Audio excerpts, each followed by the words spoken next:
दोस्तों, advocate Pappu Kumar YouTube में आपका स्वागत है। आज मैं आप लोग से बात करूंगा कपड़ा के बिजनेस शुरू करने से पहले क्या क्या जरूरत पड़ता है। तो सबसे पहले तो कपड़ा का अगर आप बिजनेस करना चाहते हैं तो वाकई में अच्छा बिजनेस है। कपड़ा बेच करके पैसा कमाना बहुत आसान चीज है। हम तो बात बेच के पैसा कमा लेते हैं एज एडवोकेट। मेरी तो बात भी बिकती है। सही पूछिए तो बेचने आना चाहिए। हम बात करेंगे ये अप भारत रेडीमेड्स एंड कपड़ा दुकान है, हुसैना घाट पर मेरा कपड़ा दुकान है। अगर आप बिजनेस करना चाहते हैं तो सबसे पहले अगर आप कम बजट है, मान लें आपके पास 50,000 लाख रुपया है, 2 लाख रुपया है, तो आप मोटरसाइकिल पर जो है बिजनेस शुरू कर सकते हैं। गांव में घूम घूम करके बेच करके 1,500 रुपया आप डेली आसानी से कमा सकते हैं।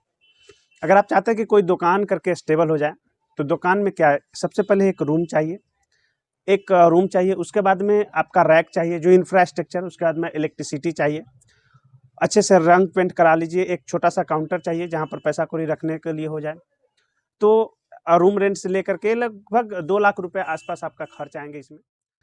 उसके बाद में आपका सामग्री का सामान जो है आप 3-4 लाख रुपए इन्वेस्ट करके आप थोड़ा थोड़ा सब चीज़ के मेल रख करके आप जो है बिजनेस शुरू कर सकते हैं। कपड़ा का बिजनेस हो या कोई भी बिजनेस हो, थोड़ा पेशेंस तो रखना पड़ता है। लेकिन आज हम आप लोगों को बता रहे हैं कि सबसे अच्छा, अगर आप चाहते हैं कि हम ज़्यादा ग्रोथ करें तो कम मार्जिन यानी कि कम प्रॉफिट ले करके ज़्यादा से ज़्यादा कपड़ा जो है सेल करें। और एक एक चीज़ का आप जो है याद रखिए कि कौन चीज़ कितना में दिया है। नहीं हो तो आप एक लिस्ट बना करके लिखिए। कोई कस्टमर आता है, आपको याद नहीं है तो तुरंत लिस्ट देख लीजिए और ध्यान में रखिए कितना का खरीदा हुआ है। मान लेते हैं अगर 50 रुपये का खरीदा हुआ है, अगर कोई हमको 60 रुपया दे रहा है, 70 रुपया दे रहा है, देख रहे हैं कि 20 रुपया मार्जिन आ रहा है, तो हम उसको सेल कर देते हैं। कई बार होता है ऐसा कि हमको याद नहीं रहने की वजह से कंडीशन ऐसा आता है कि हम छोड़ देते हैं ग्राहक को, या फिर भूल जाते हैं, या फिर कई बार ऐसा होता है कि 70 रुपये का चीज़ को हम 50 रुपये में बेच के अपना लॉस भी कर लेते हैं। तो आप बिजनेस कर रहे हैं तो बिजनेस करने के लिए आपको माइंड को, कंसेप्ट को पूरा क्लियर रखना होगा कि हमारे दुकान में एक एक चीज़ का क्या प्राइस है। और आपको कम से कम जो मिनिमम एक छोटा सा मिनी शॉप खोलने के लिए कम से कम 6-7 लाख रुपए का खर्च आएंगे। उससे कम में दुकान आपका नहीं खुल पाएगा। अगर आपके पास 6-7 लाख रुपया नहीं है तो आप कपड़े के बिजनेस शुरुआत नहीं कर सकते, क्योंकि एक मिनी शॉप के लिए भी कम से कम इतना तो जरूरत पड़ेगा ही। कपड़ा में अभी तो 12% का जो है जीएसटी लग गया है, काफी महंगा हो गया, थोड़ा सा मार्जिन जो है कम गया है कपड़ा में। लेकिन बेरोजगार लोगों के लिए यह बहुत अच्छा बिजनेस है। आप जो बिजनेस है कपड़ा का, इसको कैसे बढ़ा सकते हैं, इसके मुद्दा पर बात करेंगे। तो आप जो है सिर्फ दुकान खोल के बैठ गए, कितने आपका कस्टमर है आपको ये लिस्टिंग करना पड़ेगा, कितने लोग आपके पास आते हैं यह केयर करना पड़ेगा। आपका जो जितना लेंथ है, आप कस्टमर से कैसे बात करते हैं, कस्टमर को कैसे बुलाते हैं, किस टाइप से कपड़ा बेच लेते हैं, आपका हर चीज पर ध्यान रखना पड़ेगा। क्योंकि कस्टमर जो है सिर्फ कई चीज से आते हैं। जैसे हम अपना पर्सनल बताते हैं कि कई जगह हम देखते हैं कि बिहेव अच्छा है, अच्छे से बात कर रहे हैं तो हम चले जाते हैं, उसके पास ले लेते हैं। कई बार ऐसा होता है कि भरोसा, कि अच्छे सामान को देता है, ठीक है ना, अच्छे सामान दे रहा है तो हम उसके पास चले जाते हैं। तो आपके पास अगर अच्छा सामान है तो भी कस्टमर आएंगे, अगर अच्छा बिहेव है तो भी कस्टमर आएंगे, अगर अच्छे रेट, अच्छे कम मार्जिन पर अगर आप सेल कर रहे हैं तो भी कस्टमर आएंगे। मतलब कितने तरह के डिफरेंट विभिन्न तरह के कस्टमर होते हैं, ग्राहक होते हैं, और हर लोगों को अलग अलग चीज जो है आपके दुकान में भाता है। कितने लोग है कि दुकान का आपका साफ सफाई बहुत अच्छा लगता है, तो इसलिए भी आते हैं कि चलो भाई हमारा जो है दुकान बहुत साफ सुथरा लगता है, वहां पर चले जाते हैं। तो कई उद्देश्य होता है। तो बिजनेस जब भी आप कपड़ा के कर रहे हैं तो इन सब बातों का ध्यान रखना पड़ेगा।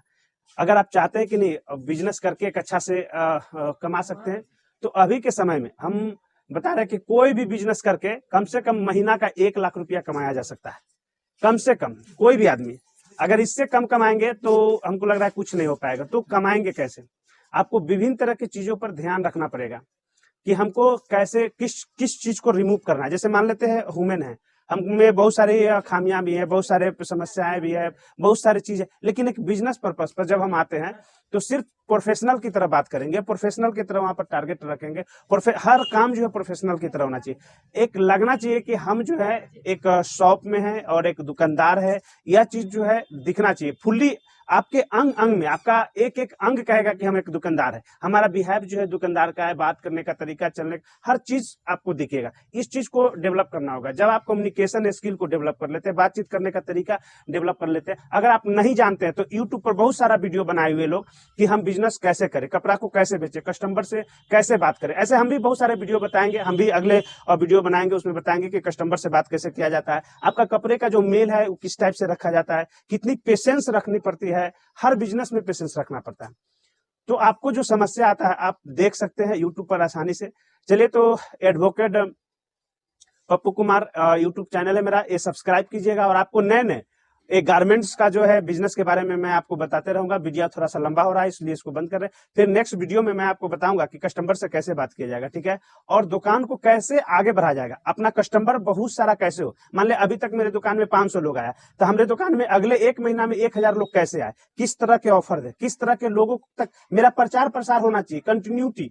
हम व्हाट्सएप पर प्रचार कर सकते हैं, फेसबुक पे प्रचार कर सकते हैं। कोई 1-2 आइटम ले लीजिए, उसी को सेल कर दीजिए। 4-5 आइटम को क्या कीजिए, फोटो खींच लीजिए, उसमें प्राइस लिख दीजिए, उसमें कम मार्जिन रखिए। कुछ आइटम है जो कम मार्जिन में आपको बेचना पड़ेगा ताकि लोगों को खींच कर लाए। बहुत सारे दुकानदार को देखते हैं कि यूट्यूब पर बना देते हैं कि 200 का है, 300 का है, ये 50 रुपया की चीज है। जब दुकान में जाइएगा तो वहां पर कहेगा नहीं आइटम खत्म हो गया, 500 का है, 1000 रुपया के। तो इस तरह से जो है कस्टमर, पब्लिसिटी तो आती है लेकिन सर्वाइव नहीं कर पाते हैं।